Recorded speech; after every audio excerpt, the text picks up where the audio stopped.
이제 크게 13번째 시간인 게 6장입니다. 첫째인부터 6째인까지 떼시는 내용이 나오는데요.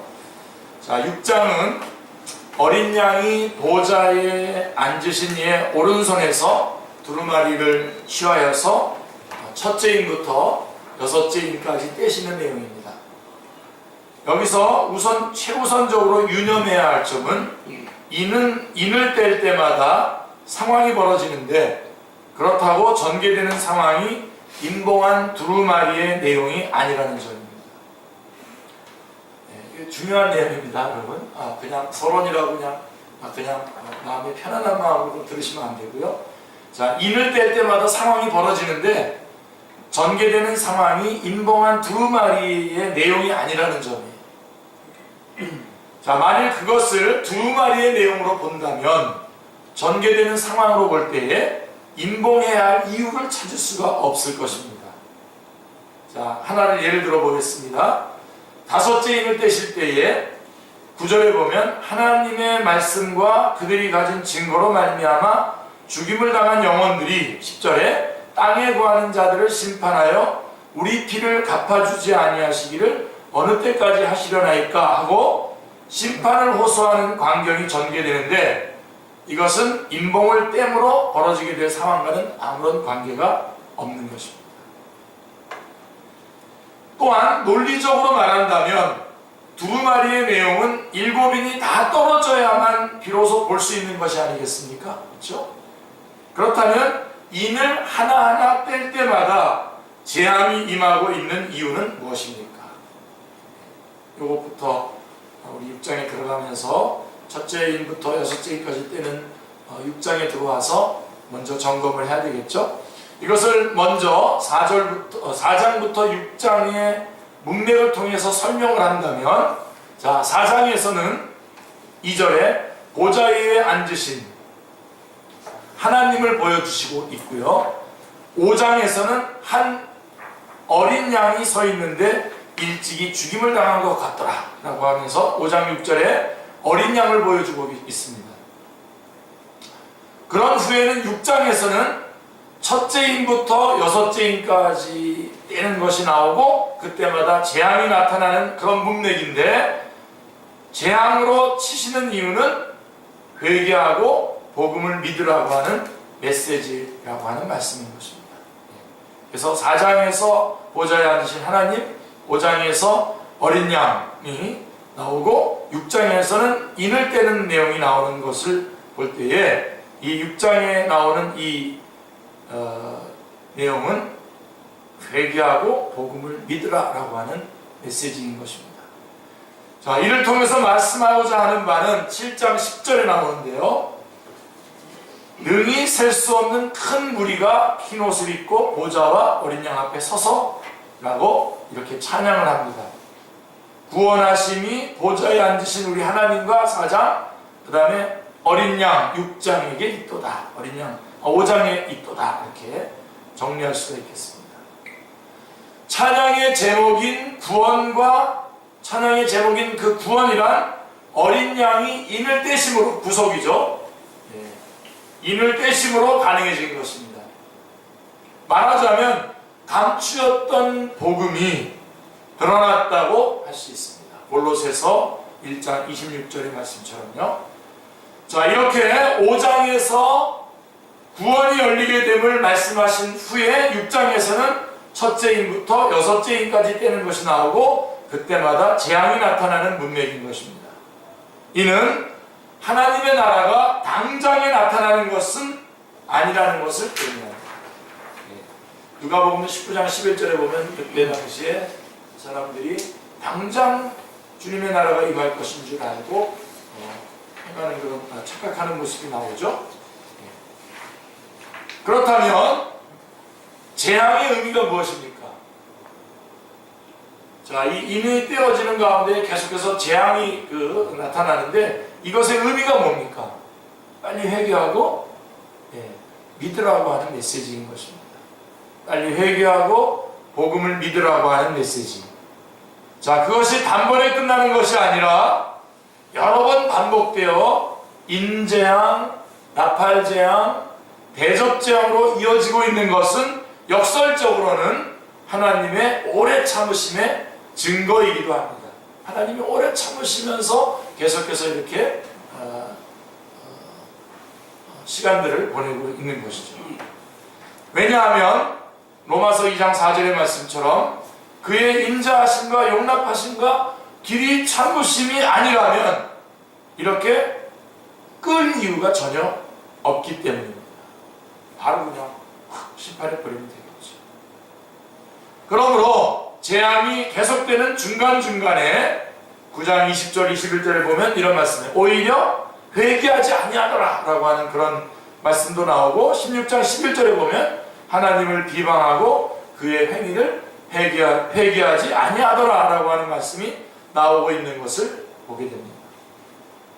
자, 그러므로 6장은 심판을 호소하는 순교자들에게 11절에 아직 잠시 동안 쉬되 그들의 동무종들과 형제들도 자기처럼 죽임을 당하여 그 수가 차기까지 하라 라고 하는 말씀, 이 11절 말씀이 요절의 말씀이 되겠습니다.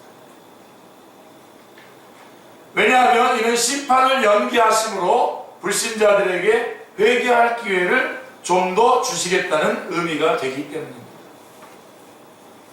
자, 먼저 그럼 이제 우리가 전반적으로 살펴봤고 1절부터 8절 첫 인을 뗄 때부터 넷째 인을 뗄 때까지가 1절부터 8절까지 내용인데요. 그래서 첫째 인하고 좀 둘째, 셋째, 넷째 인이 구별되고 첫째 인부터 넷째 인과 다섯째 인하고 여섯째 인을 떼는 것이 구별이 좀 됩니다.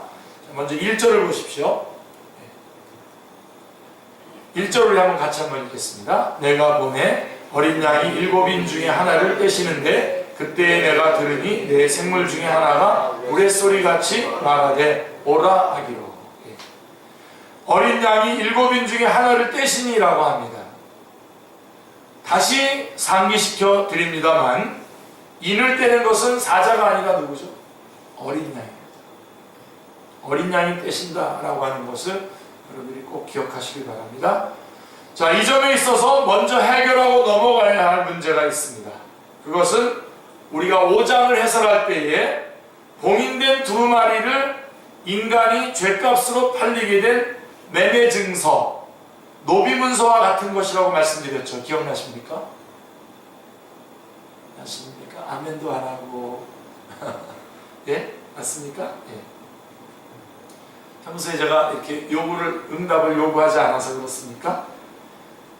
5장에서 그 봉인된 2마리를 어떻게 규명하느냐에 따라서 어마어마한 그 차이가 납니다. 이것이 심판의 책이냐 아니면 인간이 죗값으로 팔리게 된 매매 증서, 노비문서와 같은 것이냐라고 했을 때에 그것을 어떻게 보느냐에 따라서 어마어마한 차이가 난다는 걸 말씀드렸습니다. 그리고 어린 양의 대속으로 말미암아 그 인이 떼어져서 잃었던 기업을 회복하게 되었다고 증거했습니다. 이거 좀 온도 좀 낮춰주시죠. 자, 그렇다면 단번에 떼어져야만 하지 않겠습니까? 어째서 순차적으로 떼어지고 있단 말입니까? 그런 의문이 생기죠. 한 번에 쫙 떨어져야지 왜 순차적으로 떼어지고 있는지 의문이 제기가 됩니다. 많은 분들이 이런 난점 때문에 인을 떼심을 이 비밀은 만세와 만대로부터 감춰졌던 것인데 이제는 그의 성도들에게 나타났다라고 하는 이 말씀을 복음으로 증거하기를 주저하고 있는 것입니다. 이는 어린 양이 인을 떼시는 목적을 잊어버렸기 때문에 제기되는 의문입니다. 주님께서 십자가를 담당하신 첫째 목적은 하나님의 나라를 위해서입니다. 이 점을 성경은 사람들을 피로 사서 하나님께 드리시고 라고 말씀하고 있습니다. 다시 말하면 우리의 잃었던 기업을 회복시켜 주심으로 궁극적으로는 하나님의 나라를 회복하시기를 위해서라고 하는 말씀입니다. 그래서 성경은 요한계시록 1장 6절, 5장 10절을 보시면 그의 아버지 하나님을 위하여 우리를 나라와 제사장으로 삼으셨다고 말씀하고 있는 것입니다. 이는 구속사를 이해하는 데에 핵심적인 요점이 됩니다. 하나님의 나라 건설에는 하나님의 거룩하신 이름과 영예가 걸려 있는 것입니다. 그렇다면 하나님의 나라는 언제 회복이 되는 것입니까? 이 부분도 굉장히 중요합니다, 여러분. 많이 놓쳐서 헷갈려하고 헷갈리기 때문에 그 삶의 현장에서 잘못 대응하는 경우들이 참 많은데요. 자, 하나님의 나라는 언제 회복이 되는 것입니까? 자, 십자가상에서 다 이뤘다라고 하셨을 때 요한복음 19장 30절에서 즉시 회복된 것이 아닙니까? 아닙니다. 이 부분에서 여러분들이 구분을 잘 하셔야 돼요. 자, 빚값에 넘어갔던 땅, 팔린 종은 그 빚을 대신 갚아주면 즉시 회복될 수 있습니다만은 하나님의 나라의 회복은 주님의 초림부터 재림까지, 다시 말하면 가나안 땅에 들어갔다고 하더라도 가나안을 정복해 나가듯이 전투하는 기간을 거쳐서 완성이 된다는 사실을 잊지 말아야 합니다. 요거를 좀 꼭 붙잡아 주시기 바랍니다. 이거 구분을 잘 못하게 되면 많은 그런 우리가 판단에서 정말 오류를 하고 삶의 현장에서 잘못된 결정들을 하게 됩니다. 자, 우리 완성하셨죠? 요한계시록은 이 기간 동안에 완성하셨지만 이 기간 동안에 전투하는 교회가 감당해야 될 사명이 무엇인가를 말씀해 주기 위해서 발송된 편지입니다. 만약에 즉각 이루어지는 것이라고 한다면 예수님이 십자가대로 돌아가셨을 때에 다 이뤘다 하셨을 때 모든 것 딱 상황 끝 그래 버렸으면 될 텐데 그렇게 하지 않았거든요. 그리고 요한계시록이 우리에게 주어진 것은 바로 그 기간 동안 예수님의 초림과 재림 사이에 이 그 기간 동안에 전투하는 교회가 감당해야 될 사명이 무엇인가를 말씀해 주기 위해서 발송된 편지인 것입니다. 하나님의 나라는 초림 때 우리 이 시간에 여러분들 다 치열하게 일하시고 오신 이 수요일 저녁이라서 여러분들이 육체적으로 많이 피곤하실 텐데 저는 근데 제 마음속에서는 제 마음으로는 이게 지금 굉장히 그 어떻게 보면 아주 사활을 좌우하는 그런 아주 중요한 말씀이기 때문에 여러분들이 조금만 더 주님 앞에 기도하세요. 하나님 집중해서 이 말씀 잘 받아들일 수 있도록 도와주십시오. 제 몸에 피곤을 없게 해주시옵소서. 이렇게 기도하시면서 성령님 역사해달라고 기도하시면서 들으시기 바랍니다. 그렇지 않으신 분들에 대해서는 죄송합니다. 이런 말씀을 드려서. 그렇지만 분명히 주님 앞에 기도하면 여러분들이 맑아질 것이고 이 시간 이 말씀 굉장히 중요합니다. 다시 좀 설명을 드린다면 자, 주님께서 십자가상에서 다 이뤘다라고 했을 때 이 하나님의 나라가 완성되느냐? 그게 아니라 초림과 재림 사이에 그 기간 동안에 그 시간들이 그래서 하나님의 나라가 초림에 예수님 초림하실 때 이미 임하십니다. 그리고 그 인을 점진적으로 떼신 때에 하나님의 나라는 점점점 확장되어 나가는 것이고 마지막에 완성되어 가는 것입니다. 그리고 마지막 7째 대접이 쏟아지는 날 심판은 끝나게 되고 하나님의 나라는 완성이 되는 것입니다. 우리는 그 사이에 있습니다, 지금. 그리고 그 사이에 어떻게 살아가야 될 것인가를 요한계시록이 말씀해주고 있고 우리는 요한계시록의 말씀처럼 전투하는 교회로서 그 감당해야 될 사명을 우리가 감당해야 되기 때문에 오늘 요한계시록의 말씀을 우리가 공부하고 있는 것입니다. 그래서 이 점진성을 보여주기 위해서 7인을 하나하나 떼시는 것으로 표현이 되고 있는 것입니다. 요한계시록을 대하는 우리들만이 아니라 12사도들도 하나님의 나라가 당장에 나타날 줄로 생각했다고 말씀하고 있습니다. 누가복음 19장 11절이죠. 그래서 주님은 무슨 비유를 해줬냐면 문화 비유를 말씀하시게 됐고 요한계시록에서는 인을 하나씩 떼는 것으로 묘사되어 있는 것입니다. 인을 순차적으로 떼시는 이 점진성을 통해서